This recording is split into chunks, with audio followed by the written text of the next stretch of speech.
तिकडे कोल्हापुरातील नरसिंहवाडीत कृष्णाबाई दत्तगुरूच्या भेटीसाठी आली। दत्त मंदिरात उत्तर दिशेने येणारा कृष्णा नदीचा प्रवाह दत्तचरणांना स्पर्श करून दक्षिण द्वारातून बाहेर पडला।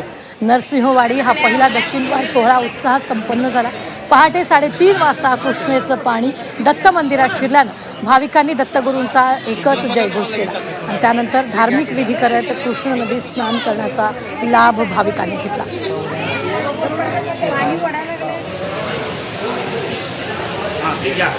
मी सध्या आहे नरसिंहवाडी येथील दत्त मंदिरात आणि या ठिकाणी आपण माझ्या मागे बघू शकता की हे नरसिंहवाडी येथील प्रसिद्ध दत्ताचं मंदिर आहे आणि हे मंदिर आता पाण्याखाली गेलेलं आहे।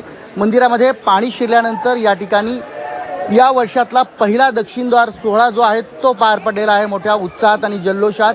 पहाटे 3:30 वाजता या ठिकाणी गर्भगृहात कृष्णा नदीचं पाणी शिरल्यानंतर या वर्षातला पहिला दक्षिणद्वार सोहळा जो आहे तो संपन्न झालेला आहे। विधिवत पूजा अर्चा झाल्यानंतर या ठिकाणच्या असणाऱ्या दत्ताच्या पादुका ज्या आहेत त्या वरच्या मंदिरामध्ये ठेवण्यात आलेल्या आहेत आणि त्यानंतर एकच जयघोषात या ठिकाणी कृष्णा नदीमध्ये भाविकांनी स्नान करत या दक्षिणद्वार सोहळ्याचा आनंद जो आहे तो घेतलेला आहे।